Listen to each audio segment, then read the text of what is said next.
السلام عليكم ورحمة الله تعالى وبركاته. مرحبا بكم في هذا الفيديو الجديد. لكن قبل أن نبدأ لا تنسوا أن تصلوا على الحبيب المصطفى ونقول اللهم صل وسلم وبارك على سيدنا محمد. ادعمني بالضغط على زر لايك والاشتراك في القناة ومشاركة الفيديو مع أصدقاء.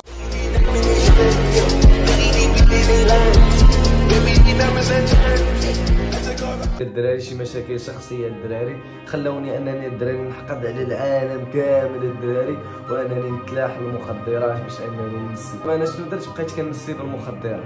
فاش بديت كنسي بالمخدرات اخوتي تما عقلي بدا كيلاشي واحد شويه. عقلي ما بقاش مستوعب داكشي حيت كنت كنستعمل بواحد الكميه اكثر من لقيت.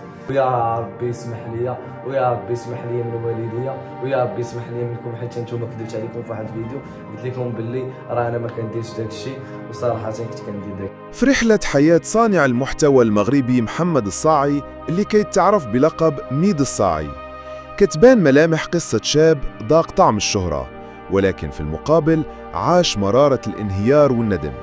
محمد تربى وسط جو عائلي مميز حيث كبر وترعرع مع عائلة العزاوي اللي تعتبر من بين أشهر العائلات اليوتيوبرية في المغرب. عاش معاهم مغامرات، تحديات ومقالب يومية، وكان اسمه كيبان دايما معاهم خصوصا في الفترة اللي قضوها في مدينة قلميم قبل ما ينتقلوا لأكادير.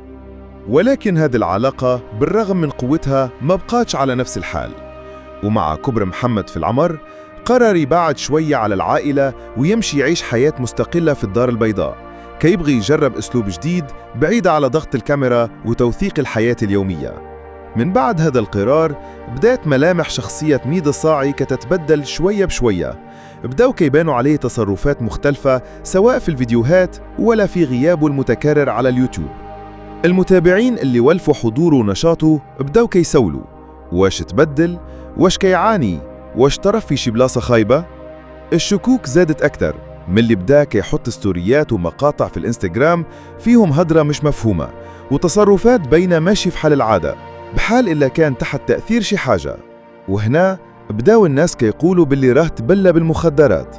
من بعد واحد المدة ديال الغموض خرج محمد في فيديو وقال بالحرف إنه كان كيمر من اكتئاب حاد وبغى غير ياخد شوية ديال الراحة من اليوتيوب باش يراجع راسه ويرتاح. بزاف ديال الناس تعاطفوا معاه وتفهموا الوضعية ديالو، ولكن ما دازش بزاف حتى رجع يختفي مرة أخرى.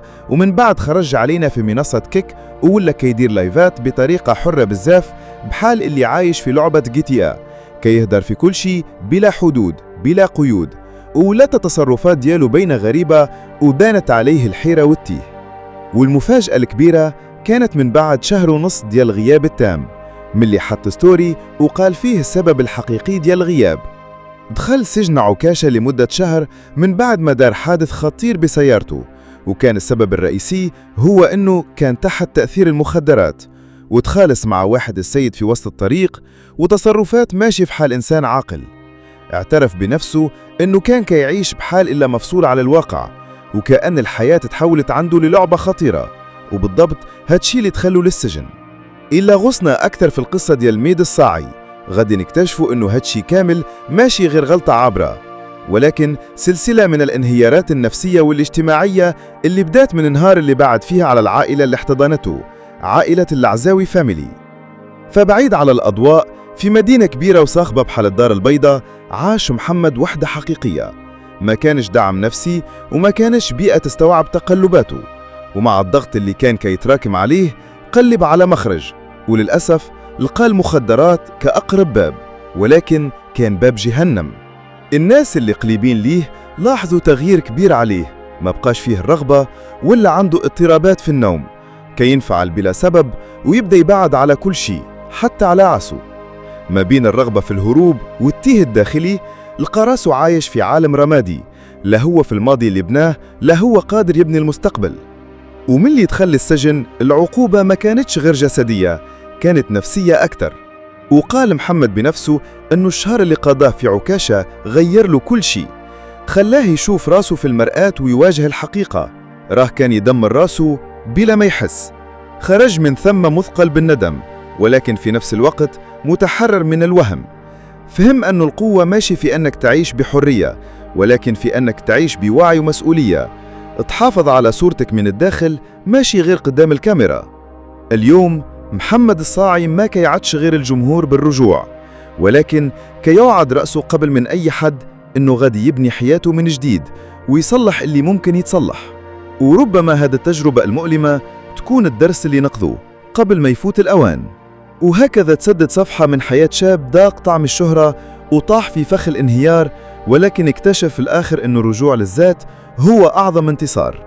واليوم محمد الصاعي معترف بندمه الكبير، وكي أكد أنه غادي يبعد على أي شيء قدر يضره، وباغي يرجع يعيش في حاله القديم بعيد عن المخدرات وقريب من الراحة النفسية والصفاء الداخلي. ماشي غير قصة سقوط، ولكن قصة إنسانية موجعة كتبين لينا شحال النفس البشرية هشة قدام الضغط، وكتعلمنا أن الرحمة والتفهم كيبقوا أقوى من أي حكم أو انتقاد. طيحوش وسط الغراب. ولو وصلتني الخبار باللي شي واحد من 10 الصاعي كيقيس شي حاجه في مخدرات، والله تا غادي نضرب، قسما بالله الا ما ضربوكش والديك انا غادي نضرب.